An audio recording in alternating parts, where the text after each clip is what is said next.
She's the one who didn't finish college, my father said, his champagne glass raised, 43 guests watching, at his own 60th birthday party. He said it the way you'd introduce a weather forecast, casually, like it was just a fact everyone already knew.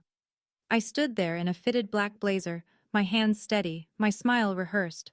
What he didn't know, what nobody in that room knew, was that the business card in my pocket would hit harder than any speech I could give, and within 60 seconds, his champagne glass would be in pieces on the marble floor. But I need to back up. Because the moment that broke everything didn't start at that party. It started 5 years earlier in a dorm room with a phone call that changed my life. Before I go on, if this story resonates with you, please take a moment to like and subscribe, but only if you genuinely connect with what you hear. And drop a comment telling me where you're watching from and what time it is there. I'd love to know. My name is Tori, I'm 28. And this is the story of how I handed my father the truth he spent 5 years trying to bury. Now let me take you back, 5 years, to the night I told my dad I was dropping out of college. It was October. I was 22, a junior. I'd started college a year late after working to save tuition money. That detail matters because Gerald never let me forget it. I was sitting cross-legged on my dorm bed in Austin, laptop open to a spreadsheet I'd been building for 3 weeks. Revenue projections, customer acquisition costs, conversion funnels. Words I'd learned not in a classroom, but behind the counter of a restaurant where I bussed tables and watched the owner lose money every single night because his reservation system was a spiral notebook and a prayer. I'd found something, a gap in the market so wide I could drive a truck through it. Small restaurants, the ones with 12 tables and a handwritten menu, had no affordable software to manage bookings. The big platforms ignored them. I didn't. I picked up my phone and called my father. Gerald Warden, retired senior accountant, a man who measured the world in degrees, titles, and decimal points. I told him everything. The idea. The prototype I'd already started coding at night. The 3 restaurant owners who said they'd pay for it tomorrow if it existed. He let me finish. That was the cruelest part. The silence that made me think he was actually listening. Then he spoke. So you're quitting? Not a question. A verdict. Dad, I'm not quitting. Your brother would never do this. Kyle was 22, still in school, still checking every box Gerald had drawn for him. Of course, Kyle would never do this. Dad, if you'd just look at the numbers. The line went dead. No goodbye. No, let me think about it. No, I love you, but I'm worried. Just the flat silence of a disconnected call. I sat on that bed for a long time, phone in my lap, screen dark. I wasn't crying because I was scared. I was crying because I already knew. That click wasn't just the end of a phone call. It was the end of the version of my father who might have listened. I didn't know yet that the next version would be so much worse. 3 weeks later, I called my grandmother on her birthday. Nana Ruth, 81 years old, sharp as a tack, the kind of woman who remembers every grandchild's shoe size. Tori, sweetheart. Her voice was warm. Then it shifted. Careful. Your father told me you're working at a diner somewhere, waiting tables. Honey, are you eating enough? My stomach dropped. Nana, that's not exactly... He said you quit school because you just couldn't handle it, not because you were sick or anything. He wants us all to pray for you. Pray for me, like I was in hospice. I called Gerald that night. He picked up on the first ring, almost like he was expecting it. Why did you tell Nana I'm a waitress? I told her the truth. You dropped out. You wait tables. His voice was smooth, reasonable. That is what happened, Tori. I'm building a company, Dad. He laughed. Not loud. Just a soft exhale through his nose, the kind of laugh designed to make you feel 6 inches tall. Sweetheart, everyone with a laptop thinks they're an entrepreneur. I gripped the phone so hard my knuckles ached. Then I found out the rest. My friend Kelsey from freshman year texted me a screenshot. A voicemail Gerald had left her. He said I was going through a rough time and suggested she give me space. My roommate Jess got a similar call, So did Tanya from my study group. 3 calls, 3 of my closest friends. 2 of them stopped texting me within a month. Gerald wasn't just disappointed. He was building a narrative, calling the right people at the right time with the right tone. Concerned father, heartbroken, just looking out for his little girl. He was erasing me, methodically, and I was only beginning to understand why. 1 year after dropping out, my life looked like this. A 400-square-foot studio apartment in East Austin with a window that didn't close all the way.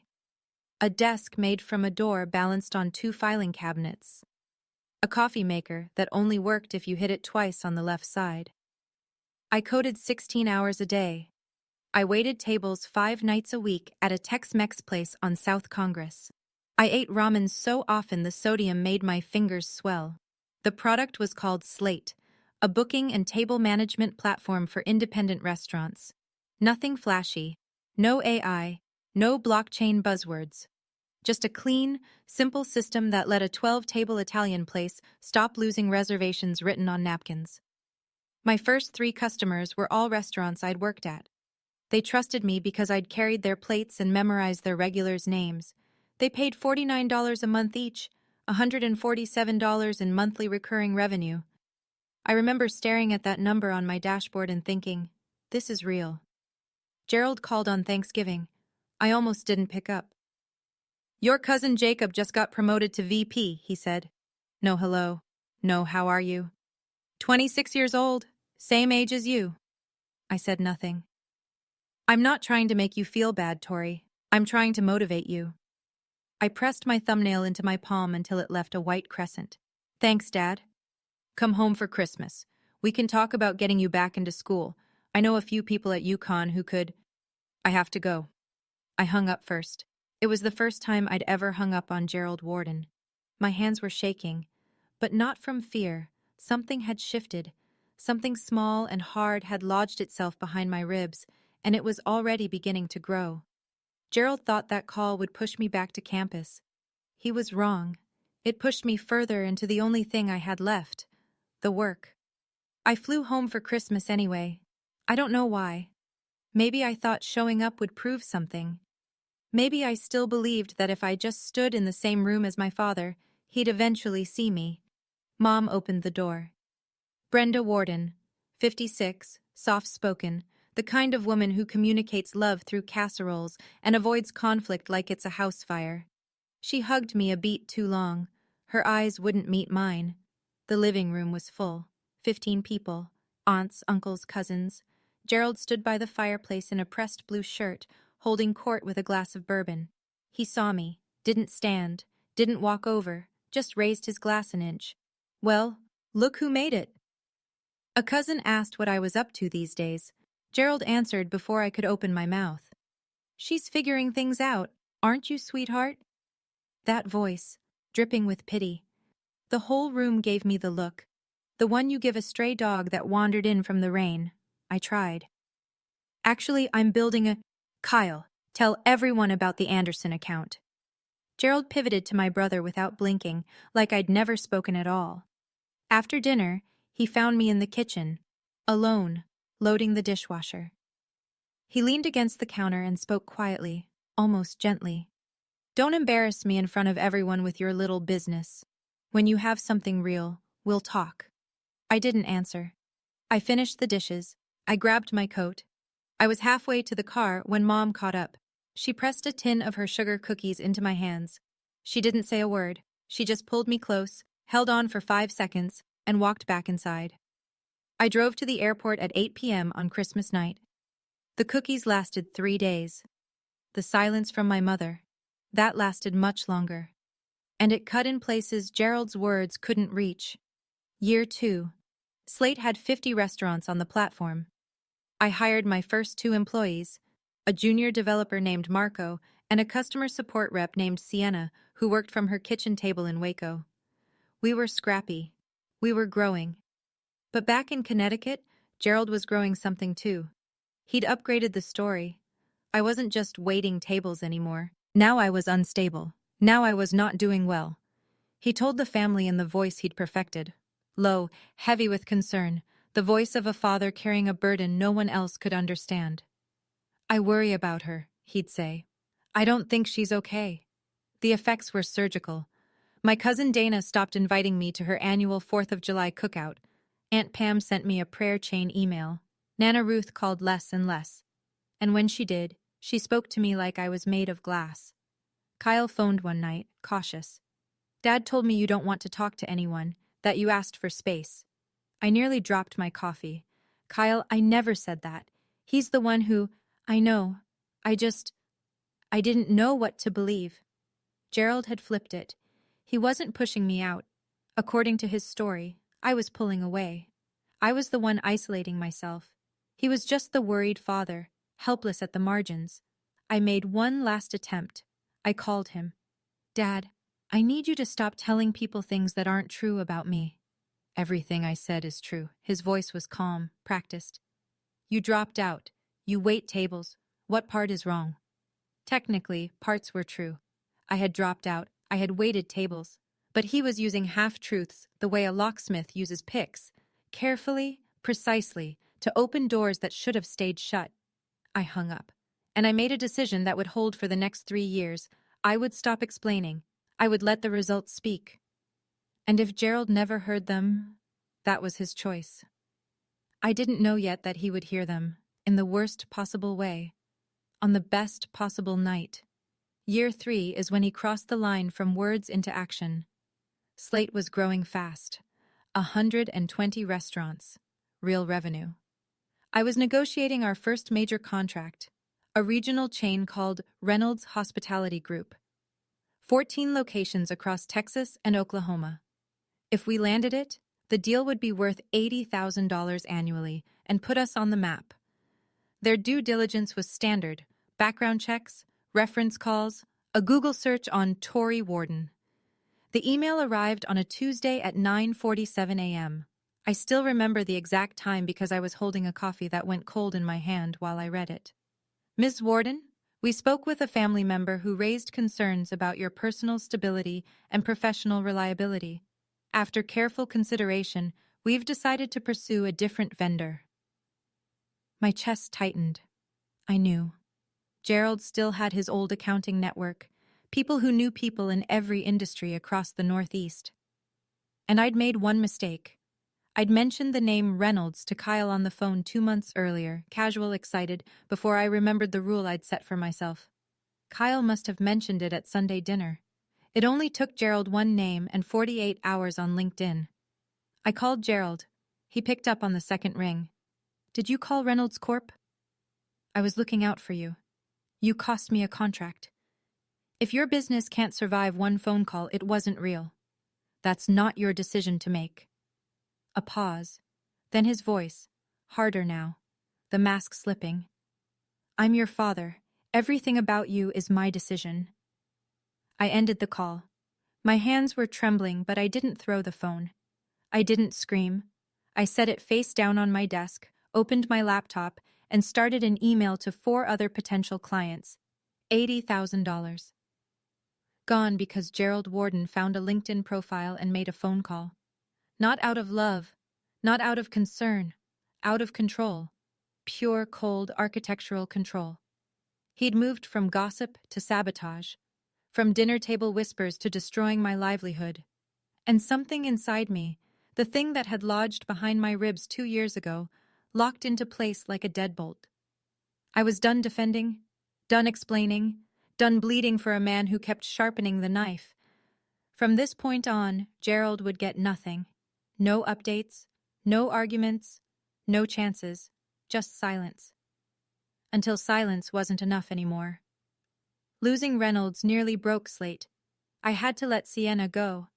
I couldn't look her in the eye when I told her. She said, "I understand, Tori," and that was worse than if she'd yelled. I sold my car, a 10-year-old Civic that barely passed inspection, for $3,000. I took the bus. I slept on the couch in our shared office space because my lease was up and I couldn't sign a new one. That was the month I started therapy.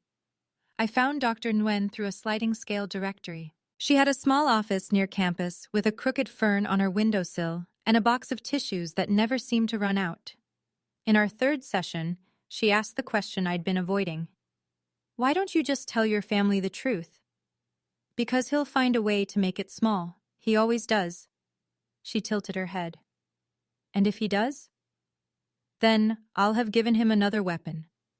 Dr. Nguyen leaned forward. Tori, you don't need him to believe you. You need you to believe you. I stared at the crooked fern. I'd been watering someone else's opinion of me for 3 years and wondering why I felt so dry. That night I made 2 decisions. First, no one in the Warden family would receive any information about Slate, my finances, or my professional life. Gerald couldn't destroy what he couldn't see. Second, I would build this company so quietly and so well that when the truth finally surfaced, and truth always surfaces, no speech would be necessary. On Friday, I opened my inbox to a message I'd almost missed between spam. Subject line, interested in Slate, can we talk? Sender, Patricia Voss, former CTO of a publicly traded restaurant tech company. Angel investor. The kind of name you Google and then sit very still for a minute. I sat very still for a minute. Then I replied. Patricia Voss was 53, silver-haired, direct, and terrifying in the best possible way. She'd built and sold 2 companies before I was old enough to drive. She took the meeting at a coffee shop in downtown Austin. No office, no assistant, just a black Americano and a legal pad. I pitched for 20 minutes. She asked questions for 40, not softball questions, hard ones. What's your churn rate? How do you handle restaurants that cancel after onboarding? What happens when Toast or OpenTable builds the same feature?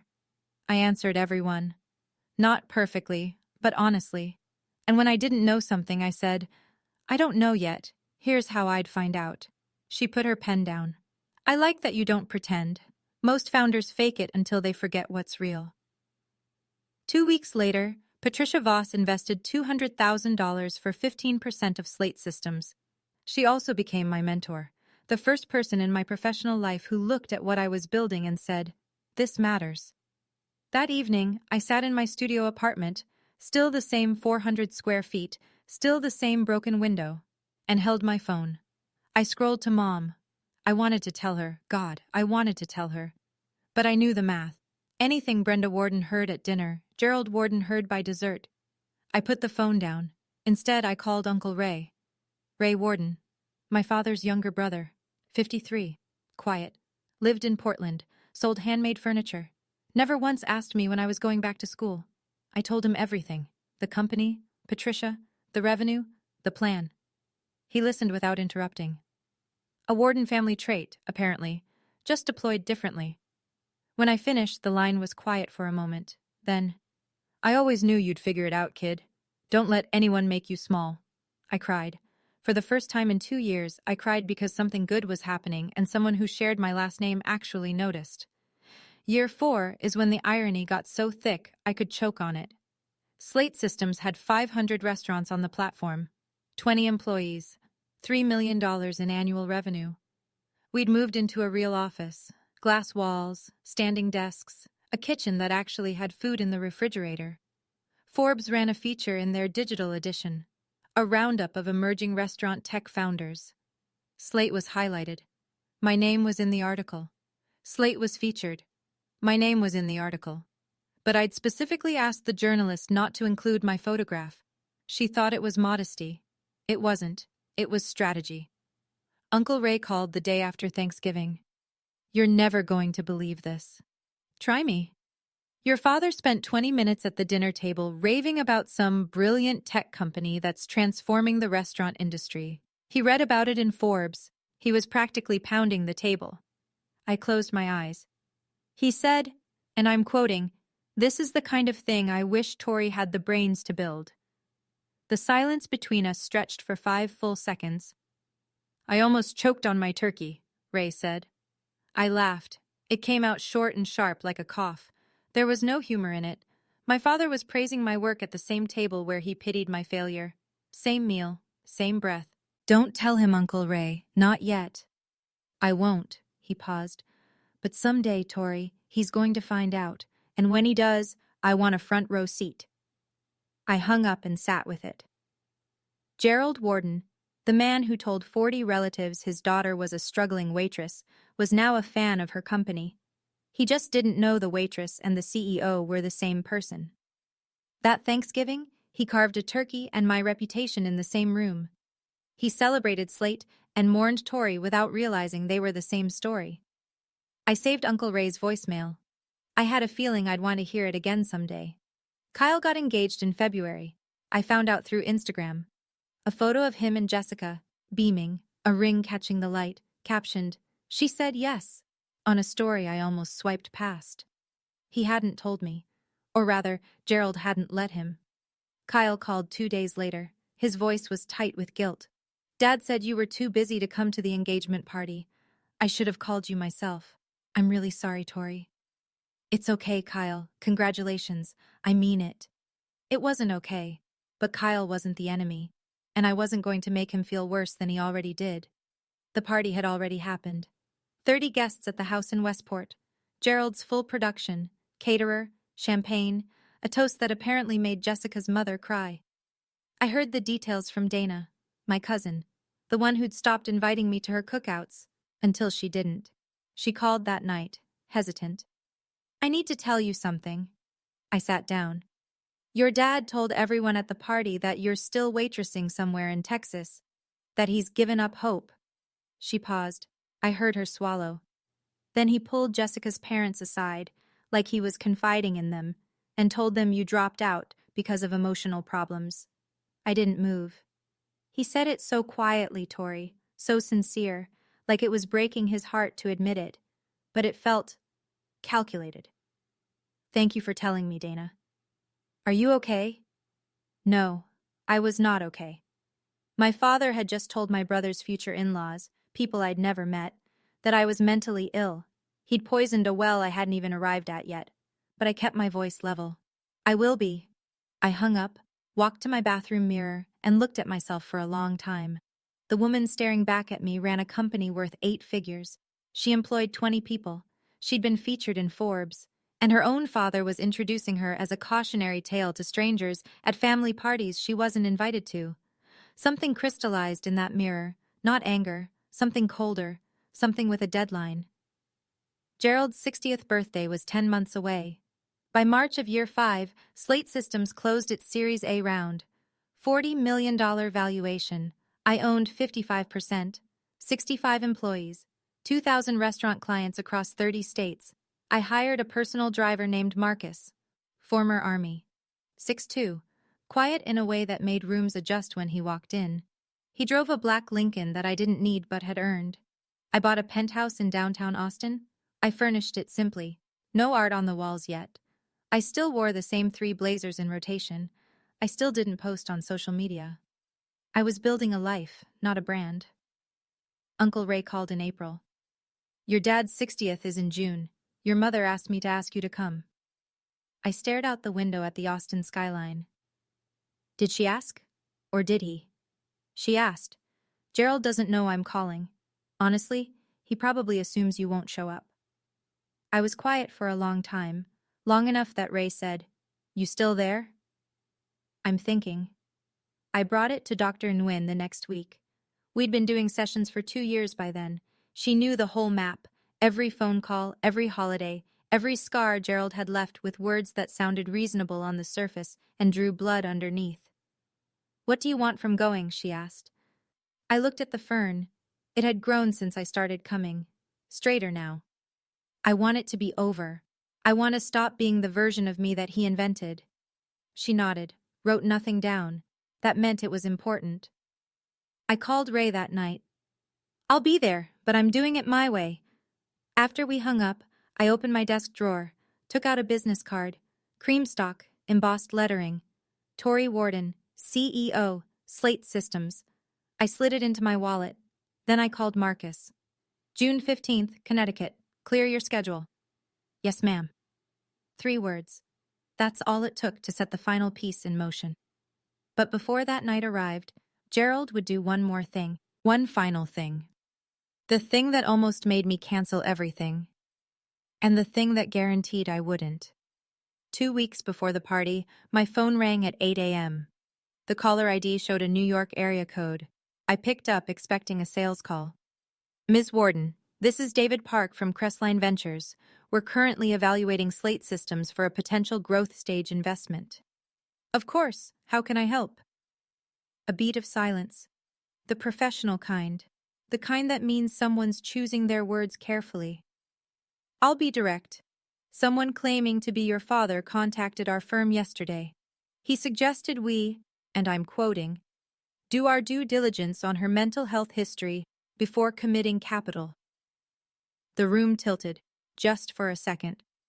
Here's what I pieced together afterward. Gerald had been Googling my name periodically for years. Kyle let it slip once. Dad checks on you online sometimes. To Gerald, that was parenting. He'd seen my name connected to Slate Systems in a trade article, but never read past the headline. He didn't know I was CEO. He didn't know the valuation. He just saw the word investment next to his dropout daughter's name and decided to do what he always did, control the story before anyone else could tell it. He found Crestline's general number on their website and called. He said you had a history of instability, that you dropped out of college due to psychological issues, and that your judgment was, in his words, compromised. I pressed my palm flat against my desk. Is there something we should know? David asked. My voice came out even, steady, professional. 5 years of practice. There is nothing to know, Mr. Park. I'd encourage you to speak with Patricia Voss, my lead investor, or any of our current partners. My track record speaks for itself. That's what we figured. Patricia already vouched for you in the strongest terms. I just wanted to give you the courtesy of knowing. I appreciate that. I hung up. Sat still. Then I slammed my hand on the desk so hard the pen cup fell over. Gerald had called my investors. Not a cousin over Thanksgiving dinner. Not a college friend. A venture capital firm managing 9 figures in assets. He'd tried to torpedo a multi-million-dollar investment with a lie about my sanity. This wasn't a father being disappointed. This wasn't tough love. This was a man who would rather see his daughter fail publicly than lose control of the story he told about her. I called Uncle Ray. My voice was flat. He called my investors, Ray. Told them I'm mentally unstable. Silence. Then, Jesus, Tori. Am I still coming to the party? Ray took a breath. Are you? I looked at the business card in my wallet. Cream stock, embossed. I wouldn't miss it. June 15th, late afternoon, Connecticut. Marcus pulled the Lincoln to the curb 3 houses down from my parents' home in Westport. Through the windshield, I could see the house where I grew up. White colonial, black shutters, a porch I used to read on until the streetlights came on. Tonight it was dressed for a celebration.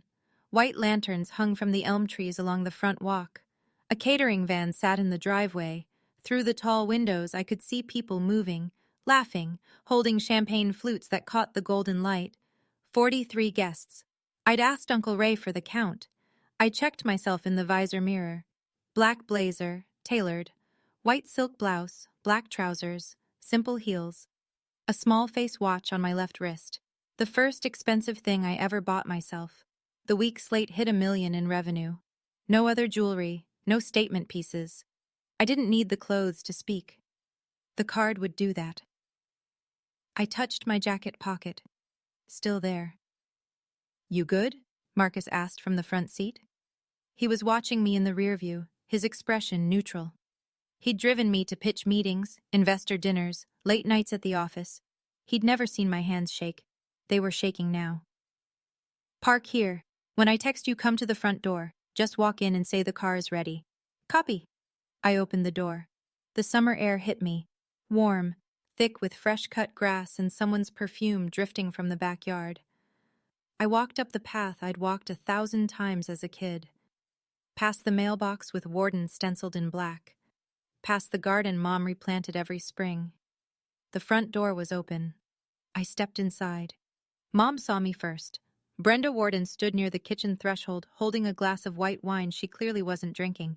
Her eyes went wide, then soft, then wet. She set the glass down and crossed the room. Her arms wrapped around me, tighter than Christmas, tighter than the airport, tighter than any hug she'd given me since I was small. I'm glad you're here, she whispered. Over her shoulder, Gerald turned. He stood by the fireplace, surrounded by 3 men in sport coats, the golf friends. He held a champagne glass loosely. He registered my face, and for one flicker of a second, something moved behind his eyes. Surprise, maybe unease. Then the mask slid on. "Well, look who showed up." Same words he'd used at Christmas 3 years ago. Same tone, like I was a weather event he hadn't planned for. I smiled, said nothing, and walked into the room. The party moved around me like a current. I drifted through it, a handshake here, a polite nod there. I recognized most faces: Aunt Pam with her prayer chain smile, Cousin Jacob, the VP Gerald loved to mention, neighbors from down the street who used to bring us pie on Sundays.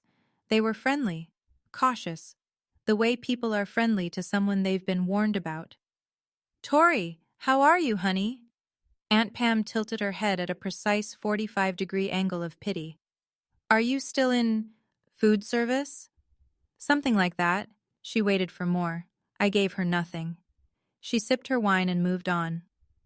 Gerald found me near the appetizer table and steered me by the elbow toward his golf foursome, 3 men in their 60s with firm handshakes and country club tans. "Gentlemen, this is my daughter Tori." He paused just long enough. "She's finding herself." A polite chuckle from the group. One of them, a man named Ed, looked at me with genuine curiosity. Gerald moved on before Ed could ask a follow-up. Next, Jessica's parents, Richard and Maureen. The in-laws Gerald had already briefed about my emotional problems. Gerald placed his hand on my shoulder, proprietary, warm, performing. "This is Tori, our free spirit. Didn't quite finish the college thing." He smiled like he was sharing a charming family anecdote. "But we love her anyway, don't we?" Maureen's smile was tight. Richard looked at his shoes. I said, "Nice to meet you both." My voice was steady. My eyes were clear. Kyle passed behind me as Gerald moved to greet another cluster of guests. My brother's hand found mine, squeezed once. "I'm sorry," he whispered. "I should say something." "Don't. Not tonight. This is his show." Kyle's jaw tightened. He nodded and stepped away. I stood alone for a moment near the window. Outside, the lanterns swayed in a warm breeze. Inside, 43 people drank and laughed and lived inside a story Gerald had written. A story where I was the cautionary tale, the dropout, the failure, the one they loved anyway. I slipped my hand into my blazer pocket. The card was there, waiting. Let him finish his show, I thought. The script is about to change. At 7:30, Gerald tapped his champagne glass with a butter knife. The room settled. Conversations dissolved into silence. 43 faces turned toward the man standing at the head of the dining table, framed by white lanterns and a banner that read, "Happy 60th Gerald." He was good at this. I'll give him that. Gerald Warden could hold a room the way some people hold a tune, effortlessly, with the kind of authority that made you forget he'd practiced every word in the bathroom mirror. "Thank you all for being here tonight. 60 years. He shook his head with rehearsed wonder. "I look around this room and I see every person who made those years worth living." He thanked Brenda. She smiled from her chair, the smile of a woman who had learned to perform gratitude on cue. He thanked his golf buddies, his former colleagues, the neighbors, then the children. "Kyle," Gerald raised his glass toward my brother. "Couldn't be prouder. College degree, great career, a beautiful fiancée." He gestured to Jessica. The room applauded. Kyle shifted in his seat, uncomfortable with praise he hadn't asked for. Then Gerald turned to me. His voice changed, softer, heavier. The voice he used when he told relatives he worried about me. The voice of a man performing sorrow. "And Tori." He found me at the back of the room. "My daughter." A pause that held the weight of 5 years. "The one who didn't finish college." He shook his head slowly, smiled with closed lips. "But we love her anyway, don't we?" Scattered laughter, a few sympathetic nods. Someone near the kitchen whispered something I couldn't hear. Aunt Pam pressed her hand to her chest like she was watching a sad commercial. Brenda closed her eyes. Kyle's knuckles went white around his fork.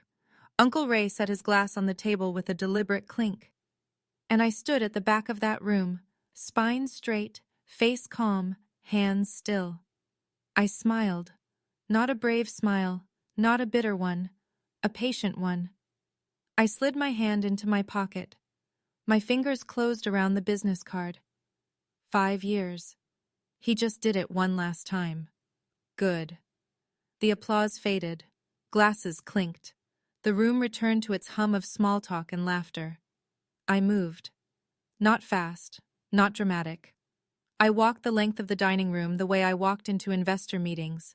Measured, unhurried, certain. Past the appetizer table, past Aunt Pam, past the golf foursome. Every pair of eyes in the room tracked me without realizing they were watching. Gerald was still standing, champagne in hand, basking in the warm residue of his own toast. I stopped in front of him, close enough that no one could miss it, far enough that it wasn't confrontational. "Happy birthday, Dad," my voice carried. Not loud, just clear. The room quieted by instinct, the way a room always quiets when it senses something is about to happen. "I brought you a gift." I reached into my blazer pocket. "It's small, but I think you'll appreciate it." I placed the business card in his open hand.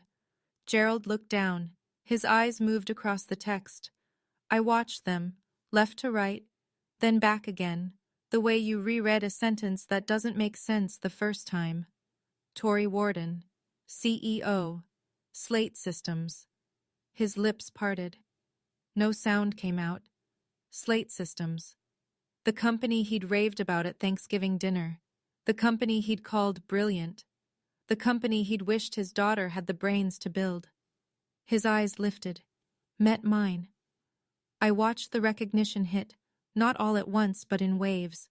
First confusion, then disbelief, then a slow, flooding horror that started at his pupils and spread outward like ink in water.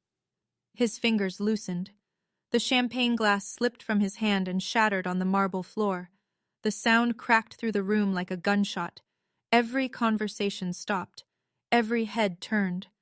43 guests stared at Gerald Warden, his hand still open, his face white, champagne and broken glass pooling at his polished shoes. No one moved. No one breathed. I stood exactly where I was, hands at my sides, my heart hammering so hard I was sure the whole room could hear it. But my face gave them nothing. The silence lasted 4 seconds. It felt like 40.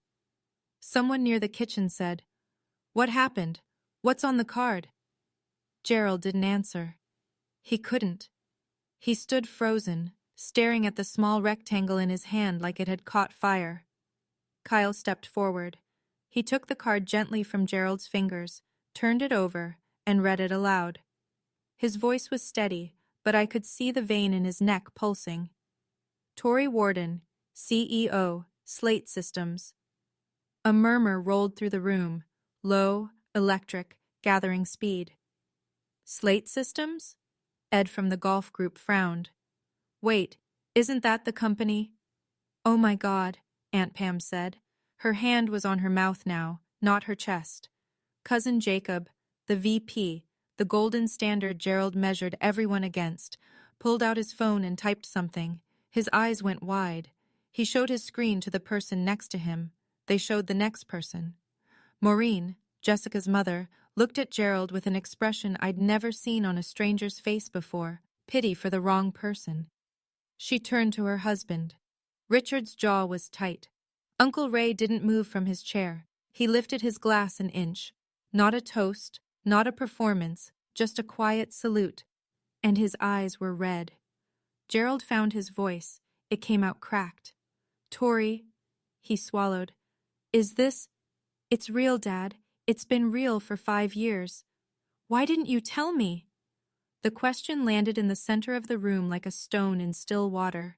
The entire room held its breath. I looked at my father. At the man who had shaped my childhood and shattered my 20s. At the man who bragged about my company while burying my name. I did, I said. My voice didn't waver. You called it a laptop fantasy, remember? Gerald's mouth opened. Nothing came out. Behind me, I heard my mother. Not words, just the soft, strangled sound of a woman who'd held it together for 5 years and couldn't hold it anymore. Brenda Warden was crying, her hand pressed over her lips, tears running silently down her wrist. The front door opened. Marcus stepped inside. Black suit, posture that said military before his mouth said anything at all. He scanned the room once, a habit, not a choice, and then looked directly at me. Ms. Warden, the car is ready whenever you are. Ms. Warden. 2 words, said with the practiced calm of someone who said them every day. Every head in the room turned, from Marcus to me, from the driver in the doorway to the woman Gerald had introduced 20 minutes ago as a dropout who couldn't finish college. Gerald looked at Marcus, looked at me. His face was doing something I'd never seen, not anger, not sadness, but the expression of a man watching a building he constructed brick by brick collapse from the inside. I turned to him one last time. I wanted you to be proud of me, Dad. My voice was quiet, steady, no tremor, no heat. For a long time, that was the only thing I wanted. I let that settle. But you chose to be ashamed of someone you never bothered to know. Gerald's hand moved, reaching toward me, or toward the card, or toward something he'd already lost. I'll never know, because I didn't wait. I'm not here to prove you wrong. I'm here to stop needing you to see me.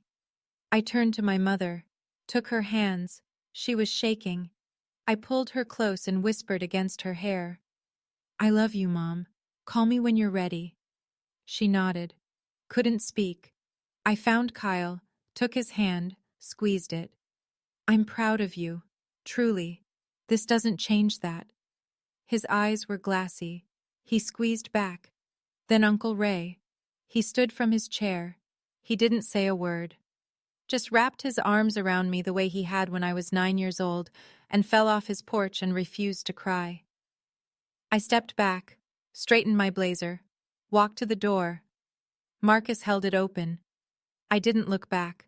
Not because I was too proud, because if I looked back, I would see my father's face, and some part of me, the little girl who used to ride on his shoulders at the park, might have stayed.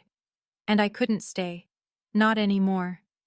The night air hit my skin as I stepped out. Warm, quiet, the lantern still glowing behind me, the Lincoln waiting at the curb. I walked toward it. Behind me, through the open door, I heard nothing. No shouting, no footsteps, just the enormous suffocating silence of 43 people who had just watched a story rewrite itself. Marcus pulled away from the curb slowly. No rush. The headlights swept across the front of the house, and then we were past it, turning onto the tree-lined road I used to bike down every summer. I watched the house shrink in the side mirror, the white columns, the lanterns, the warm glow of a party that had gone very, very quiet. Marcus drove. I sat. Neither of us spoke. We were 2 miles from the highway when it hit me. Not the satisfaction, not the relief, just the weight. All at once, like a dam breaking, 5 years of held breath releasing in a single, silent flood. I cried. Not the way I cried in my dorm room 5 years ago. Not the way I cried when Uncle Ray said he was proud of me. This was different. This was the kind of crying that comes from a place so deep you don't have a name for it. I wasn't crying because I won.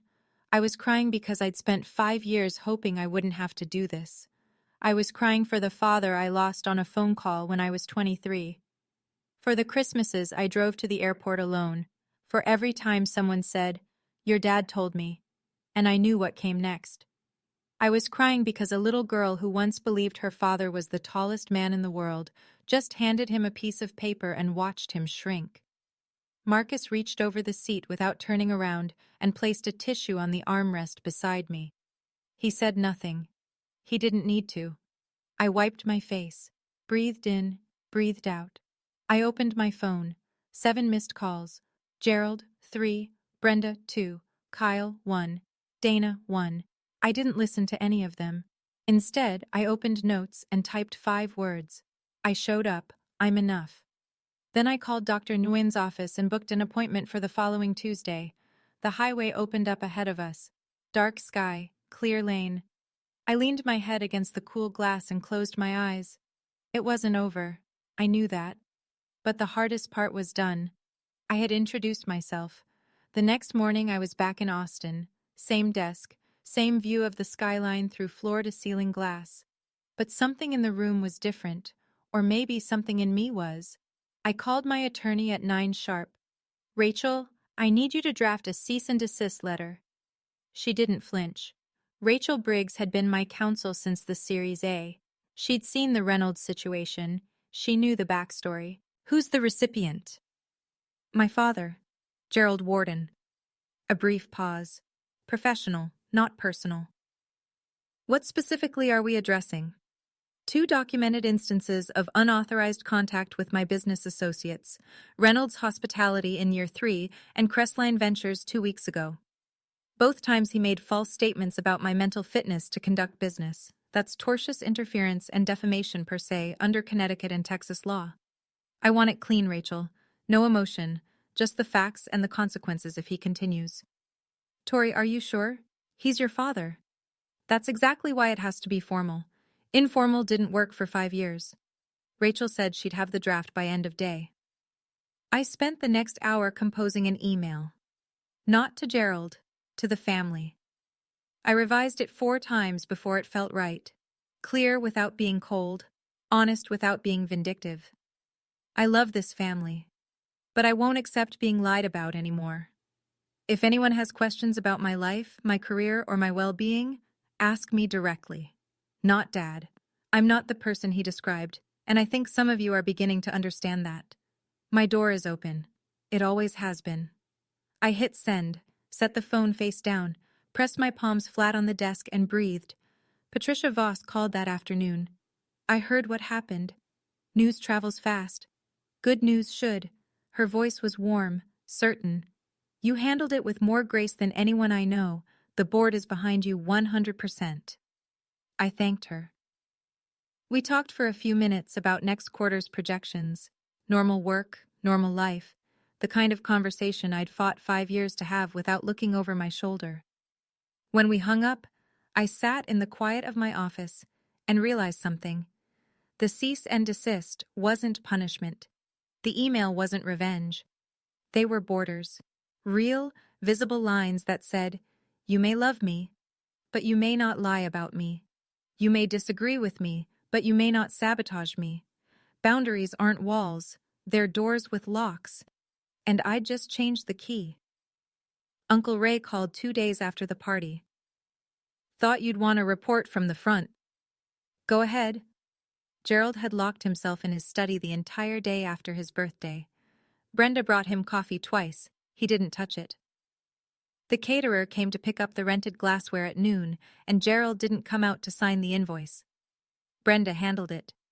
Ray said Gerald spent hours on his computer, searching, reading. He found everything, Tori, Forbes, TechCrunch, the Series A announcement, your LinkedIn, all of it. I stared at the ceiling. He called Kyle that night, asked if Kyle knew. Kyle said no. Ray paused. Then Kyle said something I didn't expect. What? He said, no, Dad, I didn't, because you made sure none of us knew the real Tori. I closed my eyes. And your mother? Ray's voice shifted, softer. Gerald asked Brenda why she didn't tell him. She said, and I'm only telling you this because she told me directly. She said, tell you what, Gerald? You never listen. You never listen to her. You never listen to me. My breath stopped. Brenda, my quiet, careful, casserole-making mother, the woman who hadn't contradicted Gerald in 30 years of marriage. She really said that? Word for word. I didn't know what to do with that information. It was too big to feel all at once, so I put it somewhere safe and moved on. Has he tried to call me? 4 times, left voicemails, First one was, Tori, we need to talk. Second was, I didn't know. Third was just, please. And the fourth? Silence. 30 seconds of dead air. Then he hung up. I imagined Gerald sitting in his study, surrounded by bookshelves and framed certificates and a lifetime of curated accomplishments, staring at a phone that wouldn't ring back. I didn't feel victorious. I didn't feel vindicated. I felt like someone had pulled a splinter out of a wound that had been infected for 5 years. It hurt worse coming out than it did going in. But the infection was over. The fallout wasn't dramatic. It was social, quiet, relentless. Within a week, the story had traveled through the entire Warden family tree like water through cracks in a foundation.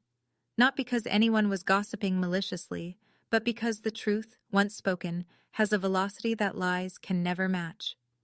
Nana Ruth called me on a Wednesday morning. She was crying before I picked up. I'm so sorry, sweetheart. I believed every word he said. I should have called you more. I should have asked. It's not your fault, Nana. It is. A grandmother is supposed to know. Her voice broke. You must have been so lonely. I bit the inside of my cheek. I had some good people. Well, now you have me again. And I'm not going anywhere. The golf group was less forgiving. Ray told me Gerald showed up for his usual Saturday round and felt the temperature shift before anyone said a word. Ed, the one who'd seemed curious about me at the party, was the one who said it. Gerald, I've known you 15 years. You sat at my table and trashed your own daughter, and she's running a company worth more than every business on this street combined? That's the worst thing I've ever heard a father do. Gerald didn't finish the round. Then came the in-laws. Jessica's parents, Richard and Maureen, called Kyle. Maureen was direct. Your father told us Tori had emotional problems. He looked us in the eye at our first family event and lied. Kyle, that concerns us. Kyle told me about the call. He sounded tired. They're not mad at you. They're mad at Dad. But it's creating tension. Jessica's worried. I'm sorry, Kyle. Don't be. This is on him. All of it. The cease and desist arrived at Gerald's house on a Thursday. Rachel confirmed delivery. Signature required. Uncle Ray told me Gerald sat at the kitchen table reading it. He read it twice. Then he folded it, put it back in the envelope, and sat there for a very long time. He didn't call anyone that night. He didn't call anyone the next day either. The man who had controlled the Warden family narrative for 5 years was, for the first time, out of words. 2 weeks after the party, Uncle Ray showed up at my office in Austin. He didn't call ahead, just appeared in the lobby holding a brown paper bag and wearing a flannel shirt that probably cost $12. Drove down from Portland, he said. Brought you a sandwich. We ate on the rooftop terrace of my building. Turkey clubs. Like when I was 10 and he'd take me fishing and we'd eat gas station sandwiches on the dock. He pulled an envelope from his jacket. This is from your father. He asked me to bring it because he doesn't have your address. I told him I'd deliver it, but I wouldn't lobby for him. I'm the mailman, not the ambassador. I took the envelope, plain white. My name handwritten on the front in Gerald's precise accountant's script. No return address. I opened it at my desk that evening, alone. The letter was 2 pages, handwritten. His penmanship was slightly uneven. He'd been pressing too hard with the pen in places. He started by admitting he was wrong. That part took half a page. Then he pivoted, and I felt the old machinery begin to turn. I was scared you were ruining your life. I didn't know how else to protect you. Every time I heard about another friend's child succeeding, I felt like I'd failed as a father. I realize now that I wasn't protecting you. I was protecting myself. That last sentence surprised me. It was the most honest thing Gerald Warden had ever written. He ended with, I'm proud of you. I always was. I just didn't know how to show it. I folded the letter, set it on my desk, stared at it. I didn't believe the last part. Not yet. Maybe not ever. You don't spend 5 years telling 40 people your daughter is a failure and then claim you were proud all along. That's not how pride works. But the part about protecting himself, that rang true. Gerald wasn't a monster. He was a man with a very small definition of success and a very large need to control the story. When I stepped outside his definition, he didn't know how to follow, so he rewrote me into something he could explain. I brought the letter to Dr. Nguyen. I don't hate him, I said, but I don't trust him, and I don't know if I ever will. She looked at me. Trust isn't a switch, Tori. It's a bridge, and he burned his side years ago. If he wants to rebuild it, he does the work, not you. That night, I sent Gerald an email. 12 words. I received your letter. Thank you. I'm not ready to talk yet. When I am, I'll reach out. Please respect that. He didn't reply. For the first time in 5 years, Gerald Warden respected a boundary I set.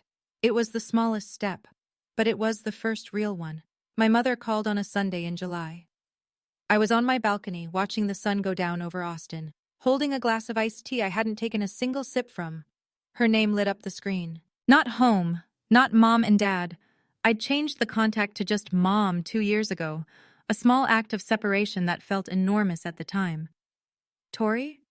Her voice was different, steadier, like a woman who'd been practicing what to say. Hi, Mom. A pause.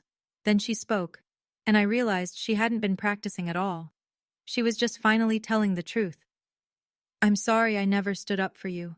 I was a coward. I watched your father rewrite who you were, and I stood in that kitchen and said nothing, year after year. I gripped the railing. I knew it was wrong. Every time he picked up the phone and called someone to tell them you were struggling, I knew, and I told myself it was easier to stay quiet than to fight him. She took a shaky breath. There is no excuse for that. You're right, I said. My voice was thick. There isn't. I heard her swallow. That hurt more than anything he said, Mom, because I always knew you loved me, and you let him do it anyway. She cried. Not the quiet kind from the party, real crying, the kind that breaks open a chest. I know. I'm not asking for excuses. I'm asking for different. I'm seeing a counselor. She said it quickly, like she'd been saving it. Gerald doesn't know, but I needed to talk to someone. I needed to understand why I stayed silent. Now I was crying. I'm glad, Mom. I really am. We stayed on the phone for 2 hours that night. I told her things I'd never told anyone in the family. About sleeping on the office couch, about Patricia Voss. About the night I won a SAS Industry Award and stood on stage accepting it with no one in the audience who shared my name. I wish I'd been there, she said. Me too, Mom. Me too. When we hung up, the iced tea was warm and the sky was dark, and something that had been locked in my chest for 5 years had shifted. Not opened, not healed, but shifted. The way a bone resets before it can begin to mend. Brenda Warden was never going to be the mother who charged into battle, but she was, for the first time, becoming the mother who refused to look away. And right now, that was enough. 6 months after the party. December. My office. I keep 2 business cards in my desk drawer. One is a fresh print, the kind I hand to investors and conference contacts. The other is the one I carried in my blazer that night in June.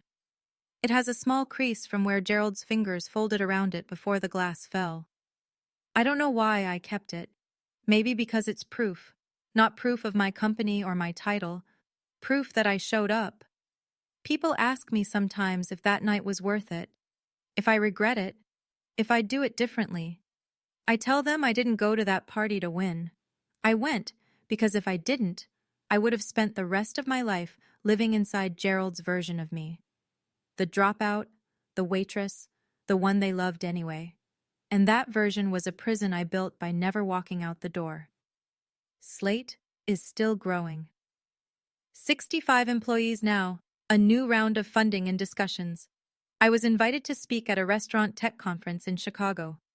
When I introduced myself on stage, my name is Tori Warden, CEO of Slate Systems. I didn't flinch. I didn't feel the need to add, and yes, I went to college. Or, it's a real company. Or any of the disclaimers I used to rehearse in my bathroom mirror. That might be the biggest change. Not the revenue, not the valuation. The fact that I can say my own name in a room full of strangers and feel like it belongs there. I spent 5 years thinking I needed my father's approval. Turns out, I just needed my own. I still haven't spoken to Gerald directly. Not because I hate him. Not because I'm punishing him. Because I'm waiting to see if he changes because he was exposed. or because he actually understands what he did. There's a difference. And after 5 years of half-truths, I've learned to wait for the real thing. Uncle Ray gives me updates. I don't ask for them. He just calls on Sundays and weaves them in between stories about his furniture orders and whatever book he's reading. Gerald started therapy, a counselor in Fairfield, Tuesdays at 4. Some weeks he goes, some weeks he doesn't. Ray says the weeks he skips are the weeks he'd have to talk about the hard stuff. He's trying, Ray told me once. I'll give him that. Whether he's trying hard enough, that's for you to decide. Gerald sends me an email every month. Short, never more than 3 sentences. No demands, no guilt. Saw Slate mentioned on Bloomberg today. Hope you're well. And last month, happy birthday, Tori. No strings attached. I read every one. I haven't replied to any of them, but I haven't deleted them either. They sit in a folder I labeled pending. Kyle told me something last week that I haven't been able to stop thinking about. Gerald dismantled his study. The room he'd spent 30 years filling with framed degrees, CPA certificates, photos of himself shaking hands with the county comptroller, gone. He boxed everything up and put it in the garage. He left one photo on the wall, me, 5 years old, sitting on his shoulders at Riverside Park, both of us laughing, my hands gripping his hair, his hands gripping my ankles. Kyle sent me a picture of the wall, just the one frame, a single nail. I stared at that photo for a long time. That man, the one in the picture, the one holding me up, that's the father I remember having. That's the father who disappeared somewhere between my first day of college and a phone call in October. I don't know if Gerald can find that man again. Maybe this study is just another performance. Maybe dismantling the trophies is his way of rebuilding the narrative. Look at me, I've changed. Or maybe it's real. Maybe he took down every frame because he finally realized that none of those certificates ever told him who his daughter was.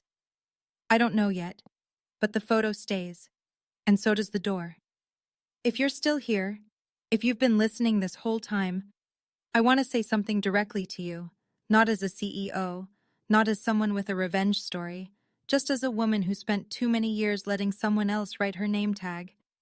If someone in your family is lying about you, reshaping you into a version that serves their pride and buries yours, you don't need a $40 million company to prove them wrong. You don't need proof at all. The only thing you need is the willingness to say out loud or just to yourself, the version of me you're telling people about is not who I am, and I refuse to live inside that story. I didn't cut Gerald out of my life, but I drew a line so clear that no one, not him, not my mother, not my brother, not a single cousin at a single holiday, could pretend it wasn't there. That line isn't a wall, it's a door. The key is on Gerald's side. If he changes, truly, deeply, not just because he got caught but because he understands, the door is open. It always has been. But I'm not standing on my side of it waiting anymore. I have a company to run. I have people who depend on me. I have a life that doesn't need anyone's permission to exist. It's Tuesday morning in Austin. The skyline is orange. My coffee is hot. My phone just buzzed. A new email from Gerald. I can see the preview. Thinking of you today. Just wanted you to know. I look at it for a moment. I almost smile. Then I set the phone down, pick up my coffee, and watch the sun come up over a city that knows my name, even if it took my family 5 years to learn it. My name is Tori Warden, and I finally get to introduce myself. And that's where I'll leave it, for now. If Tori's story touched something in you, type "my story" in the comments. Or share the boundary you wish you'd set sooner. If you've ever been mislabeled by someone who should have known you best, you're not alone. Like and subscribe if you want more stories like this one. And check the description for another story I think you'll connect with. See you in the next one.